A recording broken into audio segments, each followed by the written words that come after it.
এক সবজি দিয়ে দু ধরনের তরকারি বানানো যায় তাহলে কেমন হয়, খেতেও অনেক মজা। আসসালামু আলাইকুম, আপনারা সবাই কেমন আছেন? আলহামদুলিল্লাহ, আল্লাহর রহমতে আমরা ভালো আছি। তো এই জায়গায় কিন্তু ধুন্দুল নিয়ে এসে দেখেন 1 কেজি ধুন্দুল। তো ধুন্দুল যখন আমি কাটছি তো আমার আর কোনো তরকারি ছিল না ঘরে, তো কী রান্না করবো, এক পদের তো আর খাওয়া হবে না। তো মনে করলাম ধুন্দুল যেহেতু খাওয়া যায়, খোসাও খাওয়া যাবে। তো আমি কিন্তু খোসাগুলো দেখেন অনেক মোটা করে কেটে নিছি।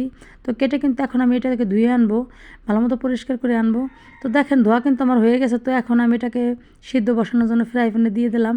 তো ধুন্দুলের খোসা যে এত সুন্দর ভর্তা, এত মজা লাগে আগে জানতাম না। তো আজকে আমি খেয়ে দেখলাম যে অনেক সুন্দর লাগে। তো দেখেন আমি কিন্তু আস্ত রসুন, আস্ত পেঁয়াজ নিয়ে দিছি। তো ধুন্দুলের খোসা সেদ্ধ হয়ে গেছে। দেখেন এখন আমি আস্ত রসুন, মরিচ, পেঁয়াজ দিয়ে দেবো। তো দেওয়ার পরে এটাকে ভালো করে ঢেকে দেবো। দেখেন আমি কিন্তু পানি পুরো শুকিয়ে ফেলছি। তো এটা কিন্তু পুরো আমার সেদ্ধ হয়ে গেছে। তো এখন বাটাবাটির পালা। তো এখন আমি দেখেন নিয়ে এসেছি বাটার জন্য। তো আমি সুন্দর করে এটাকে ফিনিশ করে নেব যাতে কোনো আস্ত না থাকে। তো আপনারা চাইলে এটা টুকরো করে কেটে নিতে পারেন। তো আমি কিন্তু সেই আস্তভাবে সিদ্ধ করে নিছি।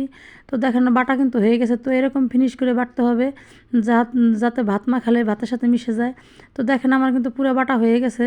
তো এখন আমি কিন্তু এটাকে উঠিয়ে নিতেছি। তো এটা উঠিয়ে নেওয়ার পর আমি ফ্রাই প্যানে তেল দিয়ে দেবো। তো ফ্রাই প্যানে তেল দেওয়ার পরে আমি কিছু জিরা বাগার দিয়ে নেবো, এটাকে আমরা বাগার বলি। তো আমাদের এলাকায় আমরা বাগার বলি এটাকে, আপনারা কি বলেন সেটা কমেন্ট করে জানাবেন। তো দেখেন আমার এটা কিন্তু বাটা হয়ে গেছে। তো এখন আমি কিন্তু সেই আস্ত জিরে দিয়ে দিলাম। তেলটা গরম হয়ে গেছে। তো এখন কিন্তু দেখেন আমি সেই ধুন্দুলের খোসা ভর্তাটা দিয়ে দিলাম। তো এটাকে কিন্তু ভালো করে টালতে হবে, কারণ যেহেতু এটা সিদ্ধ করে নিছি। তো আপনি যত টালবেন এটা ভর্তাটা তত মজা হবে। তো আমি একটু হলুদ দিয়ে দিলাম কালারের জন্য। তো হলুদটা না দিলেও হবে। তো আমি কিন্তু দেখেন ধরো ধরো হলুদ হলুদ কালার হয়ে আসছে। তো এখন কিন্তু আমার ধুন্দুল ভর্তাটা হয়ে গেছে। তো ধুন্দুল ভর্তা দেখেন কত সুন্দর হয়েছে। তো এটাকে যতই ভাজবেন ততই ভালো লাগে। তো এদিকে কিন্তু আমি কিছু চিংড়ি মাছ বের করে নিয়েছি ফ্রিজ থেকে। তো চিংড়ি মাছগুলো কিন্তু আমি ভালো করে পরিষ্কার করে ধুয়ে নিচ্ছি। তো এখন আমি লবণ আর হলুদ মাখাই নেব। তো লবণ হলুদ মাখাই আমি এটাকে রেখে দেবো 2 মিনিট। তো 2 মিনিট রাখার পরে আমি দেখেন ধুন্দুলগুলো কিন্তু আমি সুন্দর করে কেটে নিছি গোল গোল করে চাকচাক করে।